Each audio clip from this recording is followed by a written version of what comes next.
Bonjour à tous, merci à tous d'être présents, merci aux intervenants et pour faire écho à ce qu'a dit Thierry, merci à toutes les personnes qui viennent aider lors de ce colloque. Alors on va commencer directement par, en ouverture de ce colloque, introduire la notion d'ingénieur virtuel. Et pour cela, je fais appel à Laurent Servoni. Laurent Servoni, vous êtes le directeur de la recherche et de l'innovation chez Talent. Parlez-nous un petit peu de la notion d'ingénieur virtuel. Bonjour Hugo, merci Monsieur le Président pour cette introduction. Bonjour à tous. Donc effectivement, je suis directeur de la recherche chez Talent. J'ai un diplôme d'ingénieur de l'Essier, qui est une école d'ingénieurs, j'imagine, bien connue de tous. Et ensuite, j'ai fait un doctorat en informatique, donc je fais partie des quelques pourcents qui ont fait la double formation. Talent est un cabinet de conseil et d'accompagnement en innovation et en transformation d'entreprise. Et au sein de cette ESN, j'ai donc la charge de la recherche. Et dans la recherche que nous menons chez Talent, nous examinons justement deux choses, des sciences de gestion et des sciences plus dures, type informatique ou mathématiques appliquées.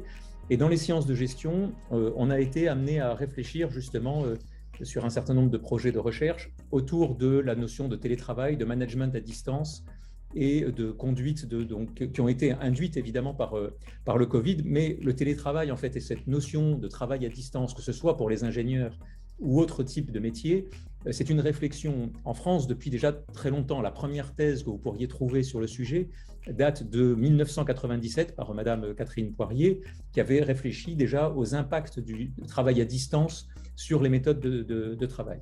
Et si on remonte un petit peu plus loin, vous aviez le rapport Noraminck en 1978, remis au président Giscard d'Estaing sur ce qu'on appelait à l'époque la télématique, qui était repris d'ailleurs par François Mitterrand ensuite dans un de ses ouvrages. Et quelques années après, il y avait le rapport Thierry Breton sur le télétravail. Donc on voit que c'est une réflexion qui est en cours depuis déjà de très très longues années. Et pourtant, la France est le mauvais élève du travail distanciel, puisque si on regarde les statistiques INSEE de 2017, on avait à l'époque 3% des actifs qui disaient travailler régulièrement à distance, au moins un jour par semaine, et s'ajoutaient 4% de télétravailleurs. Donc on avait 7% de gens qui travaillaient à distance, ce qui est effectivement extrêmement bas. Et en mars 2020, on est donc passé de à peu près 1,7 million de télétravailleurs à tout d'un coup 8 millions. Et évidemment, là-dedans, il y avait tous les types de métiers. Et donc, comme dirait Jacques Chancel, et les ingénieurs dans tout ça. Eh bien, dans le métier d'ingénieur, en fait, si je schématise, il y a deux composantes. Il y a une composante technique, chimie, énergétique, informatique, mécanique, et puis une composante gestion de projet, gestion d'équipe. Et si on regarde, c'est cette composante-là, finalement, qui est impactée par les nouvelles méthodes de travail. Finalement, et comme je vous l'ai dit, la réflexion remonte à longtemps. J'ai le sentiment que dans le métier d'ingénieur, c'est vrai que je ne parle pas de la formation dont a parlé le président Loriot il y a 2 minutes, mais sur l'aspect de manière applicative, sur les métiers eux-mêmes, la gestion de projet et la gestion d'équipe, elle a évolué dans le temps et les ingénieurs ont été confrontés depuis tout le temps à l'évolution de ces cycles de vie. On avait au début le traditionnel cycle en V ou cycle en cascade, par exemple, dans les développements, qui très rapidement, déjà depuis plus de 20 ans, a été remplacé ou en tout cas challengé par des cycles comme JAD, Joint Application Design, puis la spirale de BIM, puis maintenant les méthodes agiles qui sont à la mode, mais qui en réalité sont dans la continuité d'un ensemble de méthodes déjà depuis de longues années. Et donc, cette évolution vers le travail distanciel, le télétravail, la mise en place d'outils collaboratifs, tout ça, ce sont des briques naturelles de l'évolution du métier d'ingénieur. Je ne pense pas que ce soit une rupture. Ils ont été habitués dès la formation. En tous les cas, moi, c'est le sentiment que j'avais lorsque on nous a formés, on nous a appris à apprendre finalement dans notre métier d'ingénieur. On ne peut pas avoir toutes les techniques lors de la formation. Je vois un de mes collègues de l'INSA, puisque j'ai travaillé longtemps à l'INSA de Rouen. Quand je formais des ingénieurs INSA, on leur apprend à acquérir de nouvelles technologies. Alors, peut-être qu'il faut un point de vigilance plus particulier quand on est dans un monde entièrement numérisé, une vigilance sur les relations humaines qui peuvent être un peu différentes. Certains ont effectivement une difficulté d'adaptation. Mais en tous les cas, le point important que je voudrais souligner, c'est qu'il faut effectivement se poser la question de pourquoi la France était le mauvais élève. Probablement, les institutions de la Ve République extrêmement pyramidales se reflètent dans nos entreprises ou dans certaines entreprises qui étaient pyramidales. Mais tout ceci a évolué et cette notion de travail distanciel et collaboratif fait passer d'un management du contrôle à plus une culture du résultat plutôt qu'une culture du contrôle et un management par la confiance. Et ce que je pense, et que je pense cette journée le démontrera, le travail à distance, voire les nouveaux outils comme le métavers qui s'invite dans les conversations depuis quelques semaines, puisque une entreprise s'est mise sur le devant avec le métavers, font que probablement l'ingénieur, je dirais, distanciel plus que virtuel, parce qu'on a l'impression que l'ingénieur deviendrait virtuel. Il ne l'est pas, il est toujours un ingénieur, simplement c'est son contexte de travail qui change. Et bien, je pense que l'évolution de ce contexte de travail, je dirais, à part peut-être le métavers, encore une fois, qui peut-être introduira une rupture un petit peu différente dans les pratiques managériales, en tous les cas, à l'heure où nous parlons, je pense que c'est une évolution naturelle et qui permet en plus une meilleure articulation entre la vie personnelle et la vie professionnelle. Encore une fois, avec je dirais le bémol que j'ai mis tout à l'heure sur le fait qu'il faut être vigilant parce que pour certains, c'est difficile ce travail purement numérique avec des outils collaboratifs qui sont parfois un peu froids, qui empêchent certains éléments, mais je pense, Hugo, qu'on en parlera dans la table ronde tout à l'heure. Donc voilà, il faut une petite vigilance, mais pour moi, donc, cette notion d'ingénieur, je dirais distanciel ou numérique, c'est une évolution normale. Ce sont des outils qui sont arrivés au fur et à mesure, qui se sont imposés, je dirais, en tout cas qui ont été appréhendés de manière naturelle par les ingénieurs en tant que chefs de projet et qui les ont introduits dans leur bagage de travail. Et je pense que, je l'espère, cette journée démontrera que les ingénieurs ont su s'adapter au fil du temps, mais ça a été dit tout à l'heure en introduction.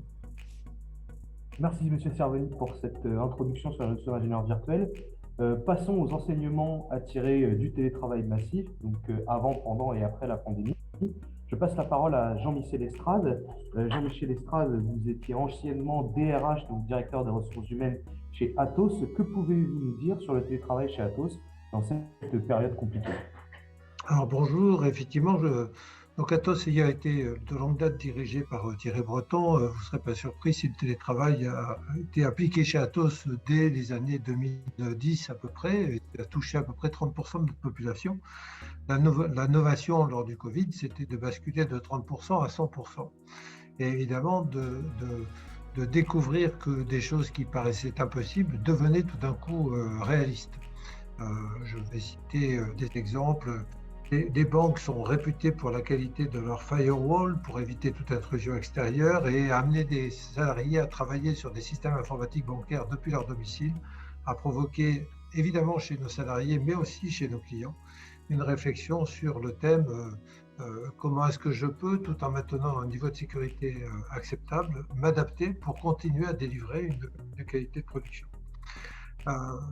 Juste un petit brin de recul. Donc moi, je ne suis pas ingénieur, hein, je viens d'une école de commerce, mais peut-être par carrière refoulée ou comment dirais-je, orientation ratée, j'ai toujours évolué dans des milieux technologiques, ce qui me donne depuis maintenant un peu plus de 30 ans une forme de perspective. Et ce qui est intéressant, c'est que depuis 20 ans, j'ai évolué dans des groupes industrie lourde ou électronique ou informatique.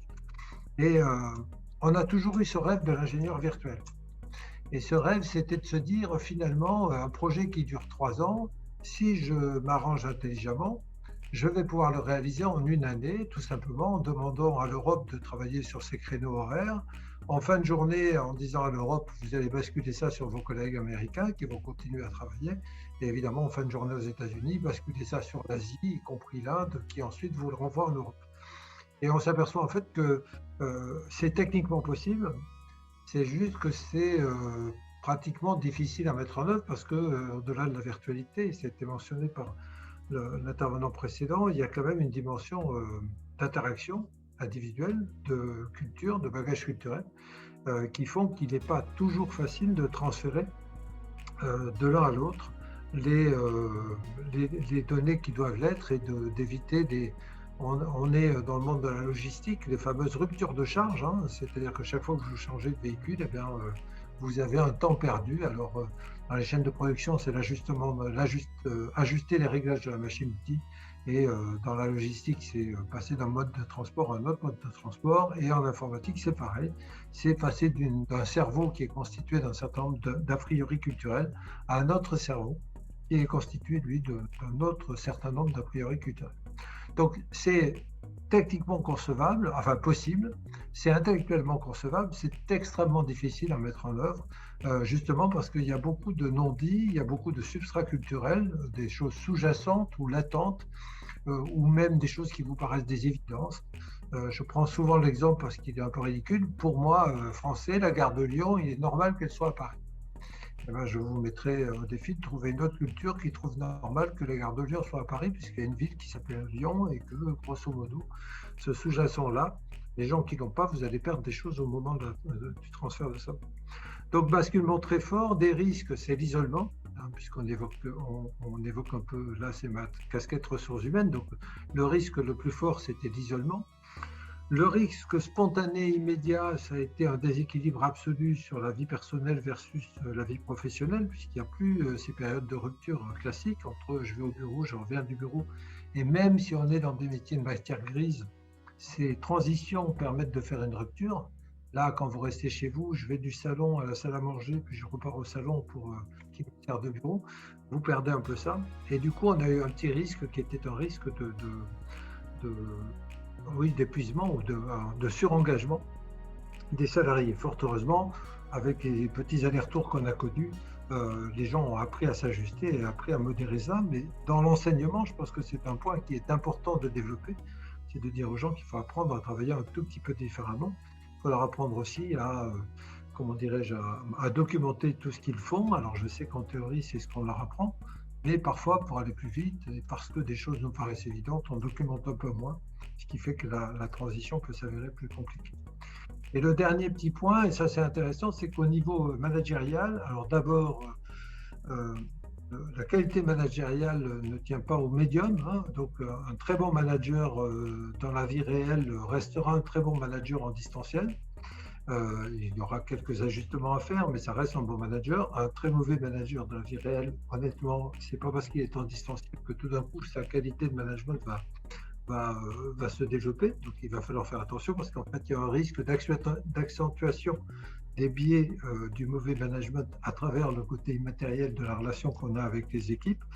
Et l'ultime petit point, et ensuite je vais vous repasser la parole, c'est de se dire finalement, quand on est dans cette notion de distanciel, qui est extrêmement pratique pour les salariés, qui est aussi pratique pour les managers, mes confrères, enfin mes homologues dans les autres, moi j'ai des relations historiques avec Capgemini parce que j'ai été DRH chez Capgemini à une époque, me disaient en fait on s'aperçoit que notre productivité augmente et quand les gens sont en télétravail. C'est quand même formidable puisque ça va à l'encontre d'un biais intellectuel français qui était qu'en tant que manager, si les gens ne sont pas dans mon champ de vision, ils arrêtent de travailler. Ah non, on s'aperçoit qu'aujourd'hui, les gens peuvent ne pas être dans le champ de vision de leur manager, mais néanmoins continuer à travailler et même travailler mieux, plus que précédemment. Donc du point de vue de l'employeur, c'est plutôt une bonne chose.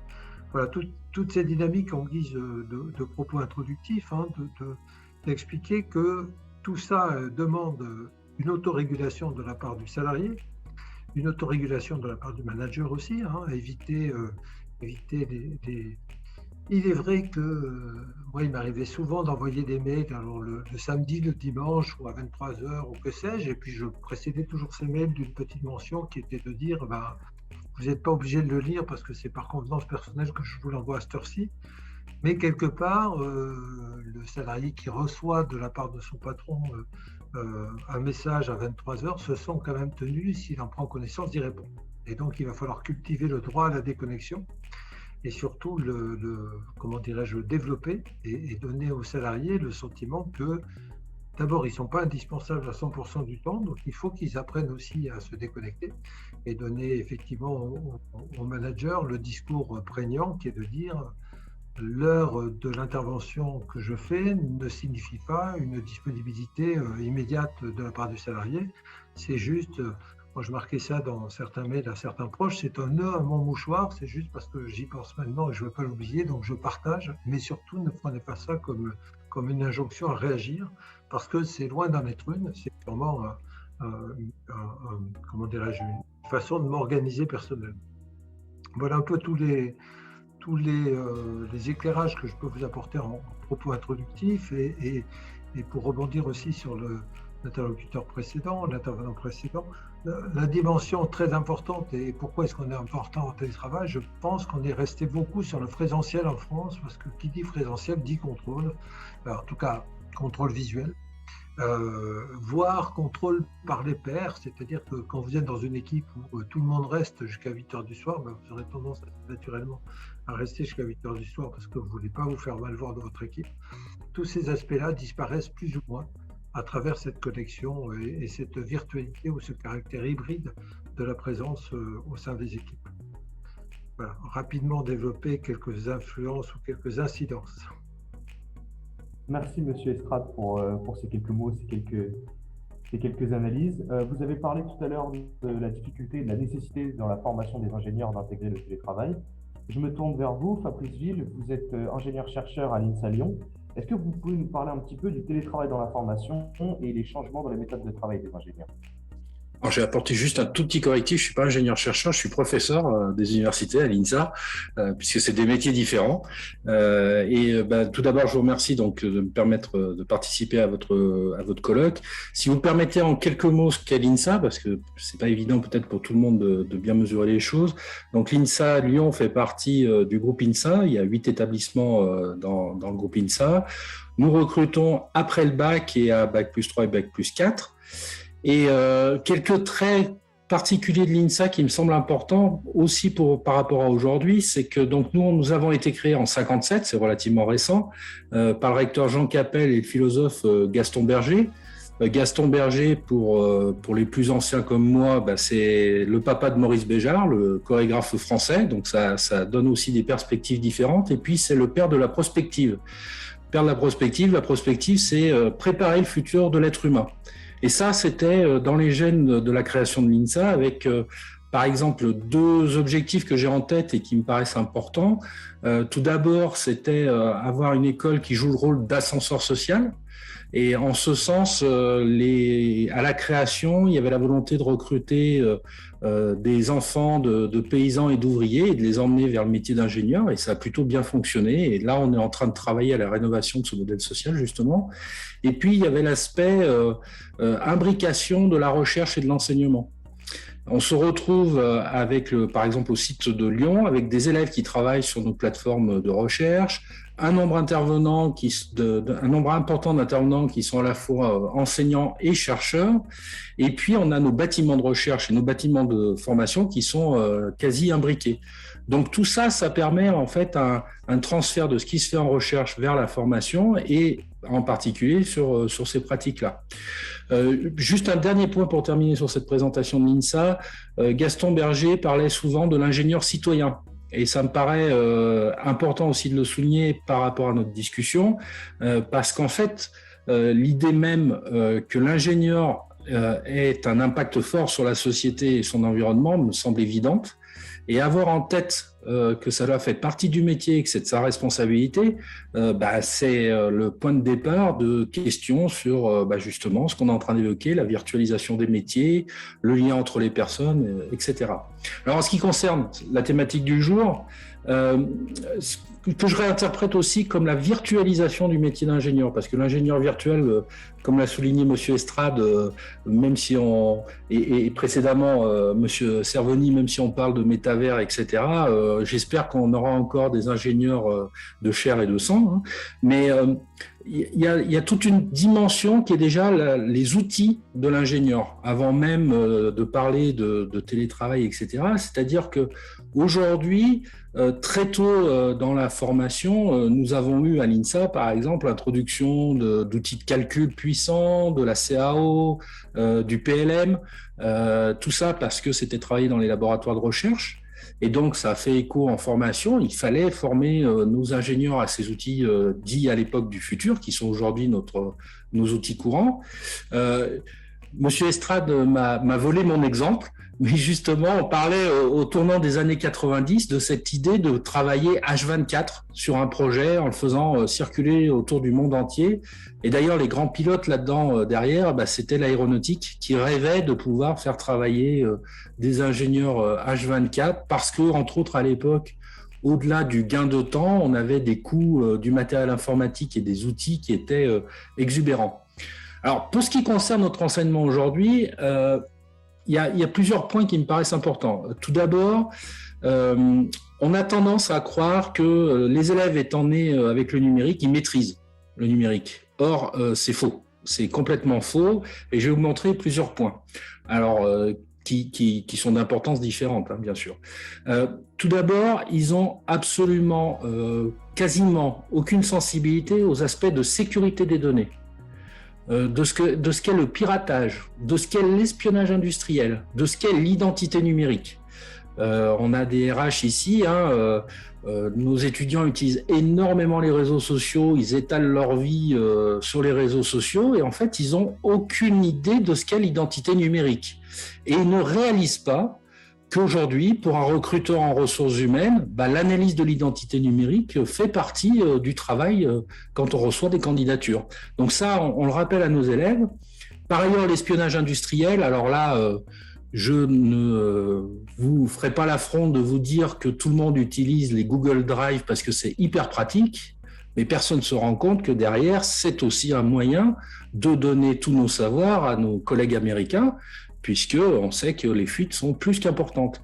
Bien, on a fait le choix, en génie mécanique à l'INSA Lyon, de faire intervenir des gens du ministère de l'Intérieur pour sensibiliser nos élèves à ces problèmes-là. Et c'est vrai que ça fait partie des cours, alors moi je suis très jaloux de ça, hein. Ça fait partie des cours où il y a un silence absolu dans l'amphi, parce que finalement ils sont confrontés à une réalité qu'ils ignoraient jusque-là, avec des exemples frappants en direct. Alors par ailleurs, l'outil informatique, en fait, il n'est pas maîtrisé. Il est utilisé, mais pas maîtrisé. On parlait à l'instant des aspects d'archivage, par exemple. L'archivage est très mal maîtrisé par nos élèves. Ils ne savent pas organiser le transfert d'éléments. Donc, tout ça, il faut leur apprendre. Ça fait partie de l'outil, enfin, des outils nécessaires. Et puis, au-delà de ça, il y a même l'appréhension des outils professionnels. Nos élèves utilisent des outils de type calcul, par exemple, comme des jeux vidéo. Ils vont cliquer.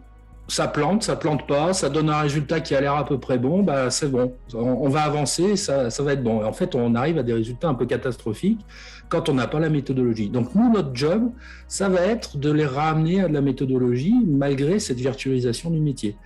Un point corollaire, c'est la connaissance Google. Très compliqué pour des élèves aujourd'hui de leur faire ouvrir un livre. Tout est sur Internet, tout est disponible. Je tape dans Google, alors je fais un cours sur les transmissions par engrenage denture droite, j'ai des milliers de données, ils prennent les premières qui viennent, en général Wikipédia, sans forcément s'inquiéter de la valeur de ces résultats.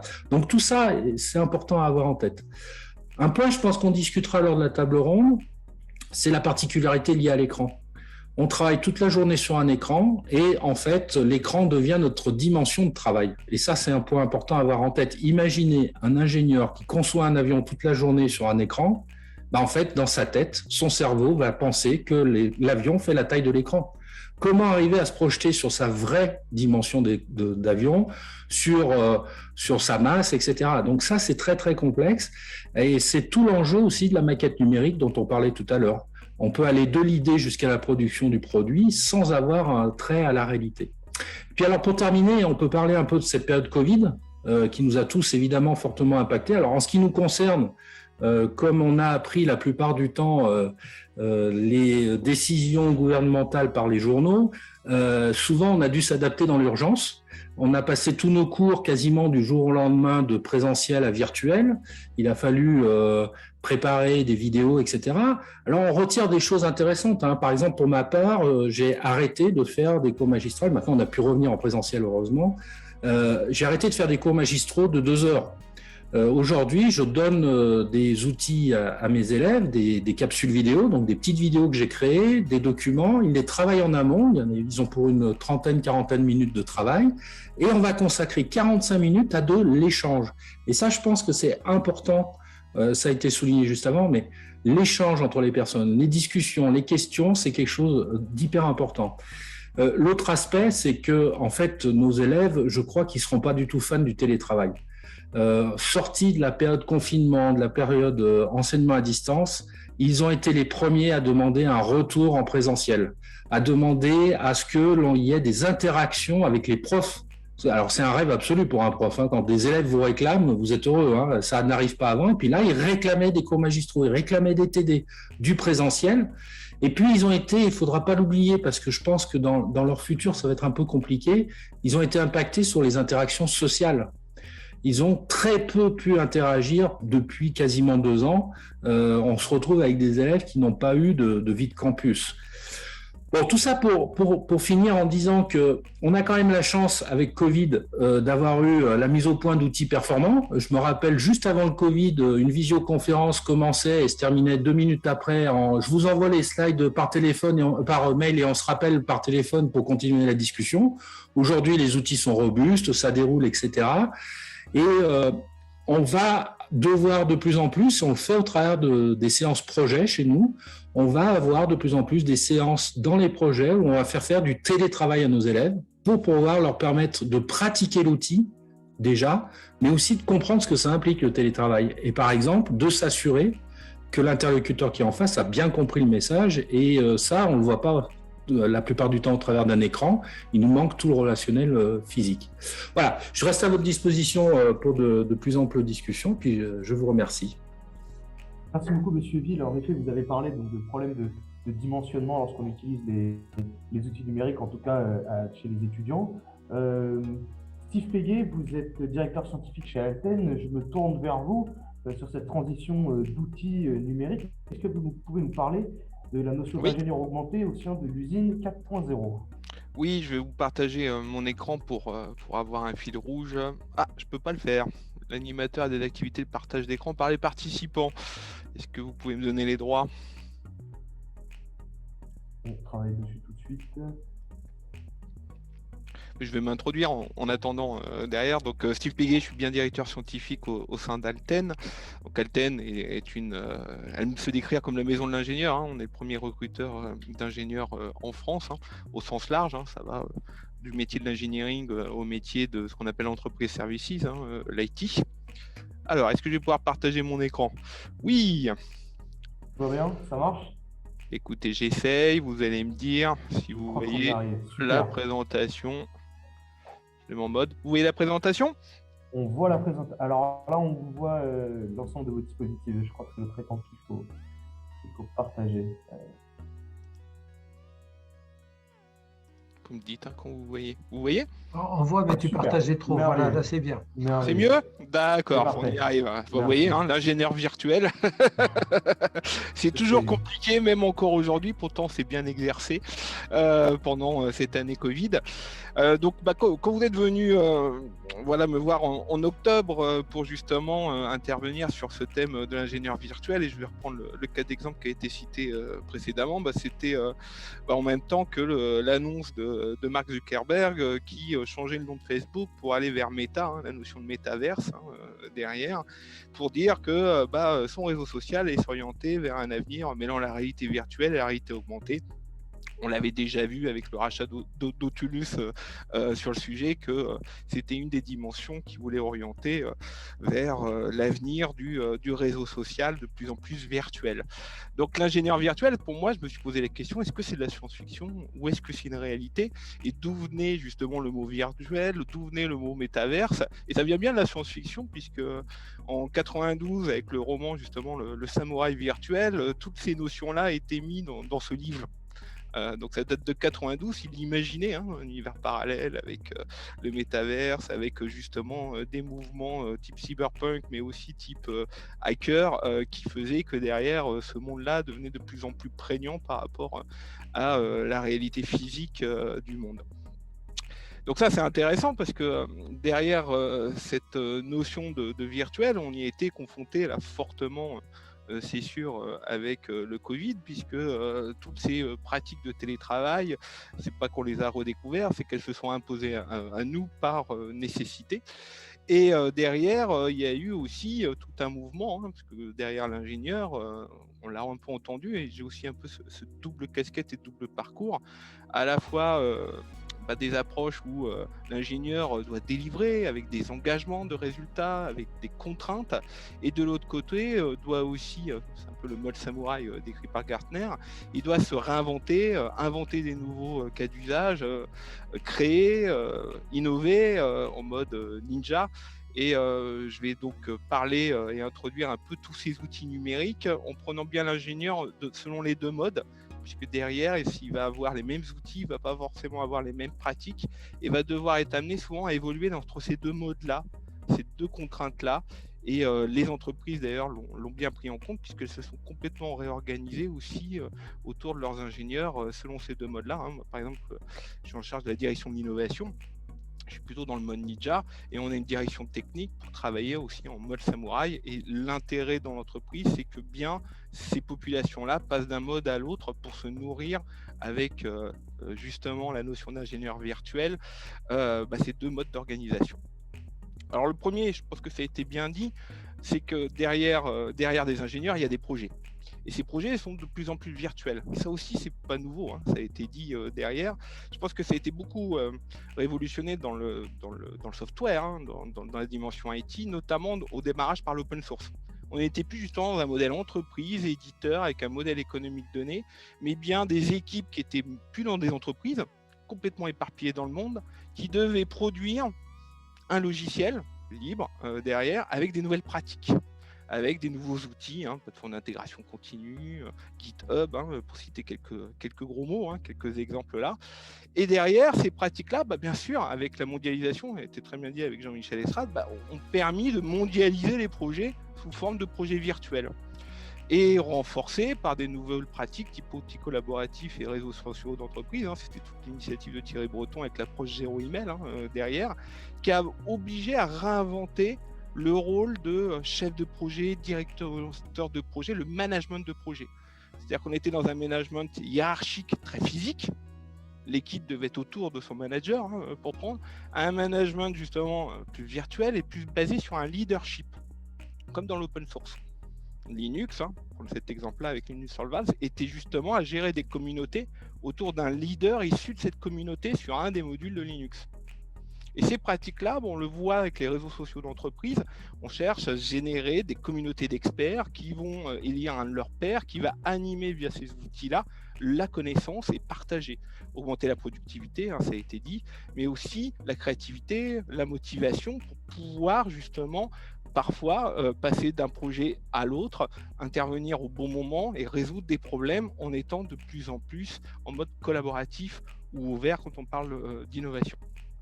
Bien sûr, le cloud a renforcé cette virtualisation, puisque derrière, on n'a même plus les données, forcément, les serveurs, et avec toutes les menaces, toutes les nouvelles pratiques liées au DevOps, qui ont été citées en termes de cybersécurité.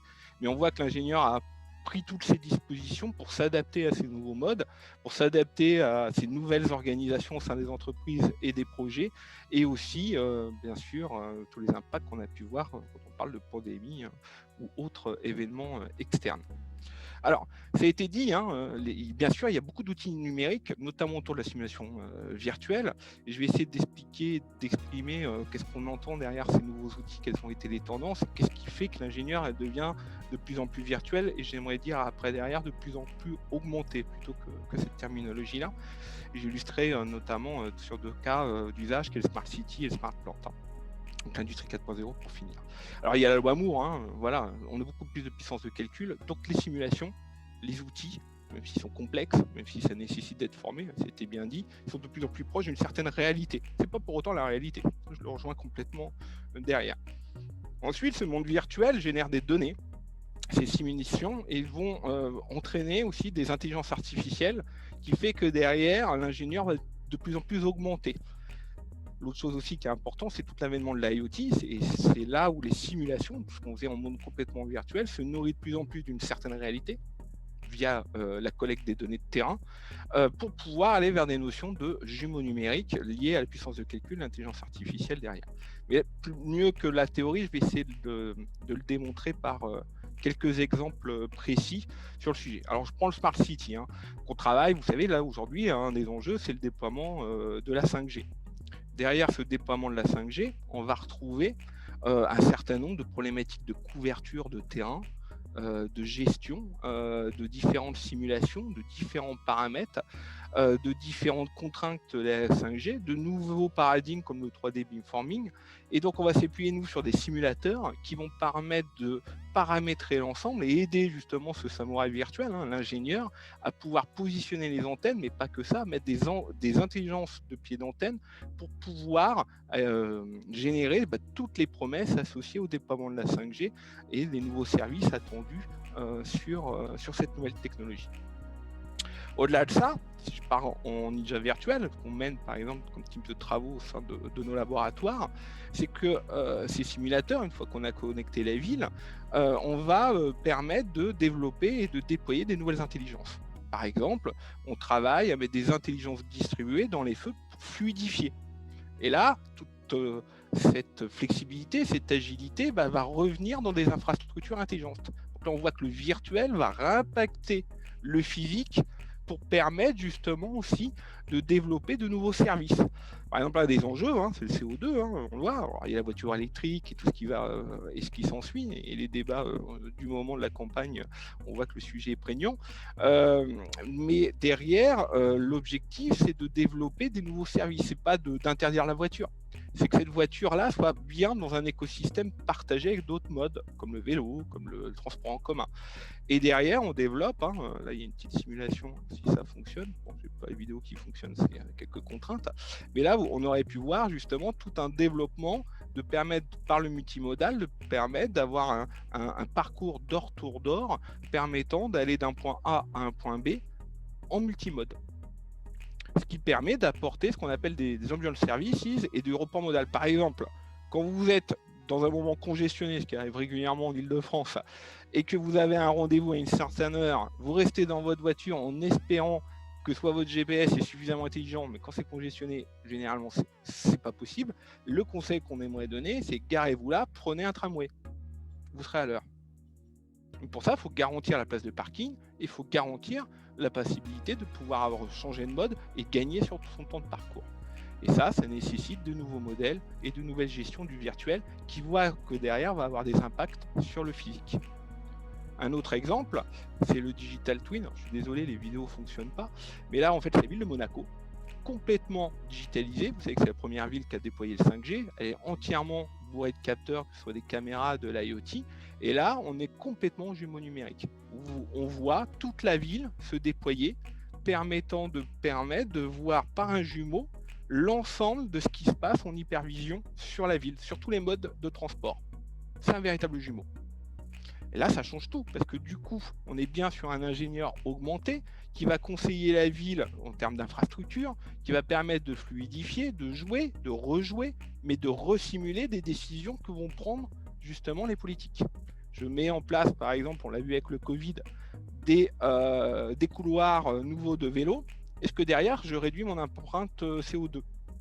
Pas forcément, parce que si derrière, je congestionne la voiture, il est peut-être mieux de réaménager ce territoire au mieux ou de mettre un couloir de bus. Et tout ça doit être rejoué, réadapté et surtout répercuté et vu. On a pu voir, on a fait des études avec le métropole de Toulouse, qu'un certain nombre de couloirs de vélo post-Covid, avec la relance et la reprise d'activité, a généré plus d'impact négatif que d'impact positif, même si derrière, on a bien une volonté de déployer la mobilité douce sécurisée sur l'ensemble de la ville. Alors, ça a été dit au niveau de l'industrie 4.0, je prendrai le deuxième aspect, le PLM, ces outils, ce qu'on appelle la maquette numérique, entraînent aussi sur l'ensemble du process du samouraï d'avoir une digital continuity, parce que c'est ça qui est important, c'est pas le tout d'avoir designé grâce à ces outils, il faut prendre en compte quand même les contraintes d'usine, qui eux-mêmes vont devoir être digitalisés, de plus en plus robotisés, ça c'était l'industrie 3.0, mais de plus en plus intelligente. C'est ça les enjeux de l'industrie 4.0. Alors, je passe, parce qu'il y a plusieurs vidéos, sur l'ensemble du métier de l'ingénieur, comment ces outils numériques impactent toute la chaîne de gestion de la conception d'un produit comme un avion derrière, comme la production de cet avion. Et on a pu voir la flexibilité qu'on a eu besoin, notamment ça c'est des rétex Airbus dans le cadre du Covid derrière pour produire les avions à la juste demande de la relance de l'activité et du flux des commandes. Mais derrière, l'objectif, c'est justement de relier ces bonnes pratiques qu'on avait autour du produit aussi sur l'usine, sur la production. Donc, on a des usines réelles, comme on a des avions réels, et derrière, on a des usines qui étaient aujourd'hui de plus en plus virtuelles pour simuler derrière. Et ce rapprochement des deux mondes, notamment grâce à l'IoT, grâce à l'automatisation, grâce à la robotique, nous permet d'avoir une vision cockpit temps réel de l'ensemble de ce qui se passe dans l'usine, pour justement pas l'automatiser, enlever l'humain, mais la permettre d'être de plus en plus flexible, avec un corollaire où on voit qu'aujourd'hui, c'est plus des ouvriers ou des opérateurs qui étaient devenus déjà des techniciens, deviennent de plus en plus des ingénieurs. Ces ingénieurs vont disposer de ces outils-là pour pouvoir adapter les processus de l'usine au plus juste par rapport à la demande, par rapport à la personnalisation des produits, mais aussi par rapport aux contraintes de ligne qu'on a pu voir. Alors en mode Ninja, nous on a un certain nombre d'usines virtuelles, parce qu'on n'a pas d'usine derrière, mais qu'on est en train de mettre sur l'usine, et on voit les contraintes de temps réel, de permettre de voir tout ce qui se passe dans l'usine en temps réel pour pouvoir gérer les crises, éviter ce qui s'était passé pour la production de Tesla, fortement automatisée, qui au bout de 3 mois a dû arrêter la production dès la première crise, qui nécessite justement l'ingénieur en continu, parce que des crises dans les usines, c'est tous les jours. On le voit, que ce soit sur les problèmes de supply chain, les problèmes d'automatisme ou les problèmes de gestion de demande et d'offres de la production. Donc tous ces outils, via le Digital Twin, vont permettre à l'ingénieur d'être de plus en plus vers une notion d'ingénieur augmenté, notamment, je vous fais un rétex Airbus avec les différentes couches que j'expliquais d'intelligence artificielle, où on va travailler toute l'intelligence de l'usine. Alors, le problème de l'intelligence de l'usine aujourd'hui, c'est qu'on a tendance à la travailler dans le cloud. Impossible quand on parle d'usine. Contrairement aux machines virtuelles autour de l'avion quand on faisait la conception, là où il n'y avait pas de problème.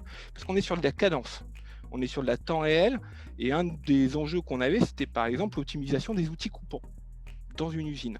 Or, on a dû travailler à plusieurs niveaux, dans le edge de l'usine, au niveau des capteurs, en termes d'intelligence derrière, pour passer d'une logique de trous percés qu'on avait dans le cloud, de puissance percée, on était plutôt sur le nombre de centimètres, à le just-in-time pour les opérations de raffitage, en travaillant à la fois du machine learning dans le cloud, dans le edge, sur les données électriques à 100 Hz, mais jusqu'à trouver du machine learning dans des capteurs de type vibratoire à 6600 Hz pour déterminer quand il fallait raffûter au bon moment. Et on avait des économies à 20 à 30% qui, à l'échelle d'Airbus, se comptent en dizaines de millions d'euros. Et je ne vous parle pas aussi de l'impact environnemental du fait qu'on jetait des outils coupants qui pouvaient être encore utilisés plus longuement. Un autre exemple aussi de l'ingénieur augmenté, c'est le problème de la capitalisation de la connaissance. Alors là, je prends le rétex Airbus, mais on le voit aussi beaucoup dans le nucléaire. Vous savez qu'aujourd'hui, ceux qui ont conçu, fabriqué les usines nucléaires qu'on va devoir démanteler sont tous partis à la retraite. Il y a beaucoup de documentation, il y a toute la sécurité, mais aujourd'hui, ceux qui doivent démanteler, ce n'est pas ceux qui ont conçu la centrale. Et donc, du coup, il y a toute une perte de savoir-faire qu'on voit avec là, il va y avoir des annonces sur la relance, je dirais, du nucléaire, notamment avec les débats au niveau européen pour le mettre en énergie de transition et avoir les investissements nécessaires, fait qu'il faut capitaliser sur la connaissance de l'ingénieur qui ne peut plus être le Léonard de Vinci. Alors, on l'a vu, il travaille en collaboration avec ces nouveaux outils, il est augmenté par les approches pluridisciplinaires, et on le voit avec les approches aussi au niveau du design sur l'optimisation multidisciplinaire, mais on le voit aussi au niveau des demandes. Par exemple, aujourd'hui, c'est très compliqué pour un ingénieur de répondre à toutes les demandes de maintenance d'un avion. L'avion est devenu très complexe. C'est vrai aussi d'ailleurs pour les voitures. Et on va l'aider via un assistant, via une IA, La décision va bien sûr lui appartenir. On va pouvoir automatiser un certain nombre de travaux qui n'a pas lieu d'être dans le traitement par un ingénieur d'une demande fortement technique, mais derrière, capitaliser sur la connaissance pour l'aider à traiter sa journée en l'optimisant notamment sur les aspects, lui donner la tech request la plus simple à traiter en début de journée et se concentrer sur la fin de sa journée sur les demandes plus complexes en lui donnant toute la documentation technique en lien à la demande, en lui proposant des éléments de réponse par rapport à tout ce qu'ont fait les ingénieurs jusqu'ici sur des demandes similaires et lui apporter quand même son savoir-faire pour réadapter cette connaissance et recapitaliser dessus, lui permettant pas d'automatiser son travail, mais justement d'apporter la créativité pour répondre pas à des anciens problèmes qui sont récurrents, mais bien à des nouveaux problèmes. Ouais, j'espère que j'ai pas été trop long et que j'ai réussi à tenir le timing et je suis là pour répondre à toutes vos questions sur justement cette notion, en plus de l'ingénieur virtuel, d'ingénieur dit augmenté. Il n'y a aucun problème, merci beaucoup pour la présentation. Une première question qui nous a été posée et qui concerne l'électronisme, donc l'inaptitude électronique. Alors, il a été dit dans la question que la vraie vie met en évidence une certaine carence de l'humain pour appréhender ces outils en production. Est-ce que vous pouvez commenter sur ce point? Comment est-ce que ça s'est passé pour vous? Sur Tesla, c'est exactement ça. Hein. C'est que en fait, tout robotiser, c'est bien quand tout marche. Le jour où, par exemple, il n'y a plus les composants qui peuvent venir, puisqu'il y a la crise en Chine sur les composants derrière. Le jour où vous n'avez pas justement un problème sur une ligne et qu'il faut réadapter le flux. Le jour où il faut changer, parce que derrière, on s'est rendu compte que la Tesla a tel défaut, il faut changer la production derrière associée. Là, l'humain devient clé. Parce que l'IA, c'est bien pour automatiser. Ça reproduit des intelligences qui ont été entraînées justement souvent par rapport à nos connaissances, c'est-à-dire une capacité à taguer les données et remettre le métier de l'ingénieur dedans, mais ça ne répond pas à tous les nouveaux problèmes, ce que j'expliquais derrière. Donc l'humain doit être au cœur de tous ces changements. Et l'humain, il est bien sûr de plus en plus qualifié, même pour des tâches, je dirais justement, de production d'usine, et de plus en plus un ingénieur. Donc du coup, ce qu'il faut concentrer l'ingénieur, c'est sur deux choses. Un, c'est qu'il soit de plus en plus virtuel, c'est-à-dire avec tous ces outils numériques, mais en augmentation, et de développer aussi tout ce qui est soft skill, parce que ça a été dit. Hein. Le problème, si l'ingénieur à distance, c'est que le risque, c'est que ça sera un ingénieur low cost en offshore en Inde. D'ailleurs, c'est un des risques qui s'est passé avec le télétravail. C'est de se rendre compte que finalement nos ingénieurs en proximité, l'Indien peut faire aussi bien si on sait le faire à distance. Or, il y a, et c'était bien dit par Jean-Michel, il y a des différences culturelles, il y a de la compréhension, il y a le fait de comprendre des problèmes sur place, les analyser, apporter des réponses là qui peuvent être faites à distance derrière, mais parfois il faut répondre quand même des choses, notamment quand on parle de cadence d'usine, le plus rapidement possible. On n'a pas un temps indéfini pour régler les problèmes, sinon c'est 3 mois d'arrêt de prod comme c'est passé chez Tesla. Et donc du coup, l'ingénieur, il va développer exactement comme le médecin avec la télémédecine, des problématiques de soft skills. Donc l'ingénieur, oui, il doit être technicien, il doit connaître et s'adapter à son monde et être formé, hein, c'était très bien dit par l'intervention de l'INSA derrière, mais il va devoir être aussi, parce que justement il va être en proximité, même si derrière il va avoir toute une équipe, tout un nombre d'outils d'IA le permettant d'aller beaucoup plus loin au vu de la complexité de notre monde aujourd'hui. Je parlais du complexe de Léonard de Vinci, on l'a dépassé au niveau de ces outils numériques qui nécessitent justement de développer justement cette approche de gestion de crise, c'est du soft skill, de gestion de relations humaines, comprendre les attentes, comprendre les besoins, de les traduire par ces outils numériques auprès d'équipes qui peuvent être pluriculturelles, pluridisciplinaires, et donc du coup de devoir travailler des nouvelles compétences qu'on ne demandait pas forcément à l'ingénieur d'avant. Donc l'ingénieur virtuel, pour moi, il est tout sauf virtuel, il va être de plus en plus humain et de plus en plus augmenté. C'est vrai qu'une partie de votre réponse fait un petit peu écho à une question suivante qui nous avait été posée en ce qui concerne comment pouvons-nous ajuster les formations ingénieurs et pour sensibiliser les étudiants à ce changement de paradigme. Alors vous avez beaucoup parlé de soft skills et d'intérêt pour les ingénieurs d'être plus humains et bien évidemment en plus des conditions de travail à distance pour les ingénieurs. Est-ce que vous voulez rajouter un petit mot sur ce point ? Oui, je pense que les soft skills, je veux dire, pour moi, j'aime bien le représenter par rapport au médecin. Le médecin, aujourd'hui, il est aidé par l'IA, c'est plus lui qui fait les diagnostics. Aujourd'hui, trouver un cancer du sein, vaut mieux laisser l'imagerie médicale avec une intelligence artificielle, il se trompera moins que l'humain. Aujourd'hui, il détectera des choses que même l'œil humain n'y arrive plus, en fait, derrière. Par contre, aller annoncer à une personne tout ce qui va lui traverser par ce diagnostic derrière, ça ne sera certainement pas un robot qui va le permettre et certainement pas un ingénieur virtuel. Et c'est pareil pour l'ingénieur. L'ingénieur, il est confronté justement à des nouveaux problèmes, à des réalités de terrain qu'il doit lui-même analyser, lui-même, après, par l'augmentation de l'IA, apporter des réponses. Ça, c'est ça, des problèmes qui sont de plus en plus complexes. Pourquoi on fait des simulations? Parce que aujourd'hui, on ne casse plus des voitures. On simule tous les crash tests et on n'en casse plus qu'une parce qu'il faut l'homologuer. Et ça, c'est une révolution derrière. Alors oui, mais il va falloir quand même le retravailler par rapport à de nouveaux problèmes de sécurité routière, par rapport à un véhicule autonome. Et donc derrière, il va falloir trouver le soft skill, parce que l'ingénieur ne va pas simplement penser à l'autonomie du véhicule, et le fait que le véhicule est autonome derrière, comment il prévient une personne qui va freiner pour qu'il puisse traverser. Avant, c'était le regard entre le conducteur et le piéton. Donc il faut qu'il repense l'ergonomie sur des nouveaux usages, et ça c'est du soft skill, c'est-à-dire penser l'usage, penser l'ingénierie, pas simplement pour répondre à une problématique technique, mais par rapport à un usage qui va devenir de plus en plus complexe par son haut degré de technicité. C'est vrai que l'éthique est un sujet qui intervient de plus en plus maintenant dans les discussions ingénieurs avec l'arrivée des soft skills. Vous avez mentionné la smart city et des choses comme ça, évidemment que c'est en lien.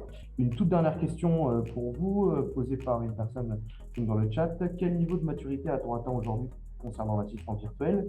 Doit-on développer l'assistant en amont du lancement d'un programme? Ça, c'est une bonne question. Alors, le niveau de maturité est faible, disons-le très clairement, parce que en fait, on a oublié de capitaliser notre connaissance, et c'est de nouveau, je dirais, intelligence artificielle, parce que là, on n'est plus dans le machine learning avec de l'automatisation, mais on est plus sur la sémantique et des problématiques de gestion de connaissances, qui sont d'autres domaines de l'IA. Il n'y a pas qu'une seule intelligence artificielle, comme il n'y en a pas qu'une humaine derrière, mais plusieurs. Et aujourd'hui, la grosse difficulté qu'on a, c'est de pouvoir justement reprendre des connaissances d'avant, quand je parle dans le nucléaire, pour se rendre compte que finalement, tout n'a pas été écrit et transmis. Et donc, trouver les trous pour justement, et on fait appel d'ailleurs à des retraités. De plus en plus, c'est un peu comme on l'avait avant sur les anciennes technologies quand on faisait du COBOL, qui n'avait jamais disparu malgré les langages Java, on va le retrouver dans des domaines d'ingénierie beaucoup plus larges. Parce que derrière, on veut recapitaliser cette connaissance pour faire les défis en fait, de demain qui sont les choix qu'on a été faits dans le passé. Et pour ça, il faut recapitaliser la connaissance pour que l'ingénieur puisse reprendre ces nouvelles problématiques complexes sur le sujet. Donc le niveau de maturité est faible, nous on le voit derrière, par contre est en pleine expansion. Et c'est marrant parce que ces outils-là sont d'abord au service de l'ingénieur. Parce qu'aujourd'hui, les IA, c'était plutôt au service des nouveaux usages, au service de l'automatisation, on va dire comme ça, et aujourd'hui, c'est au service de la connaissance. Donc que ce soit pour la problématique de recherche d'ailleurs, le ninja derrière, ou la problématique de production, d'engagement du samouraï. Merci beaucoup, Monsieur Pégué, pour cette introduction sur l'ingénieur augmenté.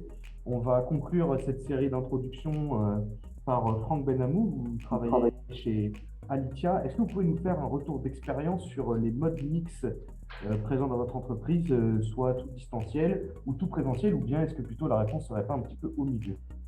Sans doute. Bonjour, merci de me donner la parole. Donc, rapidement, pour situer ce qu'Alitia, Alitia est une entreprise des services numériques, comme il y en a autour des écrans aujourd'hui. On est une société d'origine canadienne, présente au Canada, aux États-Unis, et j'ai la chance, moi, d'animer la filiale française. Donc, on parle beaucoup d'informatique. La présentation que vient de faire Steve Pégué est intéressante, puisque je vais me permettre, si vous le voulez bien, de revenir un petit peu en arrière et de revenir plus au niveau de l'entreprise. On parlait de cas concrets. Il y a des contraintes. Alors, il y a eu énormément de variations là, depuis 2 ans dans le confinement, la reprise du travail, la recommandation du télétravail, l'obligation du télétravail. La première des choses, c'est que ça a contraint les entreprises, nous-mêmes et nos clients, à s'adapter très rapidement. Et si on reprend les choses historiquement, mais très vite, ce qui a tout déclenché, c'est ce confinement de mars à mai 2020, où les gens et les étudiants, tout comme les entrepreneurs, tout comme tous les collaborateurs de toutes les entreprises se sont retrouvés coincés, mais plus que coincés professionnellement, se sont retrouvés isolés et en tous les cas confinés à la maison. Et qu'est-ce qui s'est passé? On parlait d'agilité en introduction, il a fallu que les entreprises agissent avec beaucoup d'agilité, beaucoup de rapidité pour mettre à disposition de leurs collaborateurs des moyens de travail efficaces. Alors, on est tous en réunion Zoom aujourd'hui. Cet outil, comme d'autres, existait avant la pandémie, mais on l'utilisait beaucoup moins. Donc, ce qui s'est passé, c'est que ça a introduit une contrainte pour l'entreprise qui était d'agir, de fournir des outils, mais aussi du matériel à l'ensemble de ses collaborateurs pour intervenir. Et aujourd'hui, le fait d'intervenir avec des écrans nous oblige aussi à une certaine rigueur. Lorsqu'il y a des réunions qui sont organisées, elles sont beaucoup plus serrées en termes de temps. Les collaborateurs s'y connectent à l'heure. On se concentre sur ce qu'on doit faire, ce qu'on doit dire et l'issue de la réunion, et puis on la termine à l'heure. Donc ça introduit aussi une certaine rigueur dans la façon de travailler, ça introduit des changements, et puis il a fallu que l'entreprise s'adapte aussi socialement. L'isolement, on a parlé, certains en ont parlé avant, a été quelque chose de très dur à vivre pour l'ingénieur. Petit à petit, on s'est habitué, les 2 mois de confinement totaux ont arrêté, et ensuite il y a eu des recommandations, des obligations de télétravail. Mais l'utilisation de ces outils numériques, ne serait-ce que pour organiser des réunions, je crois qu'il y a eu de la part des ingénieurs aussi une intégration dans la façon de les utiliser et une adaptation qui fait que le côté humain de la relation en face à face, on a appris à la redécouvrir lorsque les caméras sont ouvertes, parce que ce n'est pas toujours le cas. Il y a encore une certaine appréhension à ouvrir sa caméra lorsqu'on fait des réunions, mais maintenant ça fait 2 ans, hélas, que la situation perdure, et donc on s'est habitué à ce genre de réunion, et cette habitude même fait que le travail ressemble, et je mets des guillemets à ça, ressemble au travail qu'on faisait avant ou aux réunions qu'on faisait avant. C'est plus pour l'aspect humain que je dis ça, parce que, et je vais en venir aux aspects intéressants, puis aux aspects d'embauche aussi, cette situation a contraint les entreprises à s'adapter aussi aux demandes des ingénieurs. Aujourd'hui, on est dans une pénurie de recrutement, on a du mal à recruter des ingénieurs, pas parce qu'ils ne sont pas adaptés au télétravail, simplement parce qu'on a beaucoup de projets qui sont prêts à travailler, que tous les outils informatiques, l'intelligence artificielle, l'IoT, ils ont appris et ils apprennent à utiliser ces outils-là. Aujourd'hui, c'est les entreprises qui doivent apprendre à embaucher des ingénieurs correctement. Et la première demande des ingénieurs lorsqu'on les a en entretien, puis je reviendrai sur le mode de l'entretien, c'est est-ce que le télétravail est quelque chose d'obligatoire? Est-ce que c'est quelque chose qui existe dans l'entreprise? Est-ce qu'on peut avoir 2, 3, 4 jours de télétravail? Donc il y a ces demandes-là. Donc il y a aussi une adaptation de l'entreprise aux demandes de l'ingénieur, parce que l'habitude d'avoir travaillé dans ce mode-là fait qu'aujourd'hui, il y a des avantages aussi pour tous les ingénieurs, pour tous les collaborateurs à travailler en télétravail, tout comme pour les managers également. Donc ça deviendra quelque chose qui va être inscrit dans l'embauche de l'ingénieur. Aujourd'hui, les entretiens, par exemple, se font de plus en plus, évidemment, via des outils numériques tels que Zoom, Teams, ou en tous les cas, des entretiens virtuels, même si on voit la personne. Et je reviens sur ce que je disais sur l'habitude d'utiliser ces outils-là. Un entretien en face à face est parfois intimidant pour un candidat. Il l'est tout autant sur l'aspect visio. Donc on a à peu près les mêmes sensations, le même feeling, parce que le feeling est important dans l'embauche. Et on l'a, même si évidemment tous les comportements, la communication verbale, elle est un petit peu réduite dans la mesure où l'écran est petit. Mais tout ça pour dire que les outils numériques, la façon de travailler, la rigueur, ça introduit une certaine rigueur. On parlait de sécurité, ça introduit des contraintes de sécurité pour les entreprises. Donc il y a eu une grosse adaptation de l'entreprise avant même que l'ingénieur ne s'adapte. Aujourd'hui, il s'adapte parce qu'il a appris à s'adapter. J'entendais tout à l'heure Fabrice Ville qui disait qu'on apprend à apprendre, ou en tous les cas, c'est peut-être Laurent ou Jean-Michel qui l'a dit, mais c'est clair que l'ingénieur saura utiliser les outils qui existent aujourd'hui, et la relation avec l'ingénieur, elle est vraiment importante, et c'est vraiment l'humain et l'aspect social sur lequel on doit travailler, nous, entrepreneurs, pour faire en sorte que les ingénieurs nous rejoignent et rejoignent les entreprises pour travailler après avec des outils plus complexes. Mais il y a une relation avec les clients. Nos clients ont dû s'adapter. J'entendais en introduction parler du monde de la banque. La banque, la retraite, des domaines qu'on considère, enfin qui existent depuis des années, ont dû s'adapter aussi et ont dû faire du télétravail quasiment du jour au lendemain. Donc on a aidé ces entreprises-là aussi à utiliser des nouveaux outils, à avoir une méthodologie différente. Donc je dirais qu'il y a l'aspect sécurité, la rigueur, la méthodologie ont pris une part un peu plus importante, et tant mieux, ça aide à mieux travailler, mais le côté humain reste très important. Il y a beaucoup d'ingénieurs qui ont souffert d'isolement. Ça nous a obligés, nous, sociétés, à mettre en place des suivis personnalisés, complètement confidentiels, mais pour les aider à supporter aussi ce genre de contraintes que le gouvernement nous a imposées. Donc, il y a toute une périphérie autour de l'ingénieur, tout un travail périphérique qui a été fait par l'entreprise et qui doit être fait et qui va continuer d'être fait. Et ça, c'est une obligation pour nous. Et l'ingénieur s'adapte à ces nouveaux modes de recrutement, ce mode de travail finalement qui est intéressant quand il est mixte. Et Hugo, vous me demandiez si la réponse était entre les deux. Je pense que oui, puisqu'elle nous oblige aujourd'hui d'inscrire dans des contrats, en tous les cas avec les comités d'entreprise sociaux et sociales, c'est les CES en tous les cas, les CSE, pardon, on doit inscrire le fait qu'il y aura des jours de télétravail, 2, 3 ou 4, ça, chaque entreprise le fait.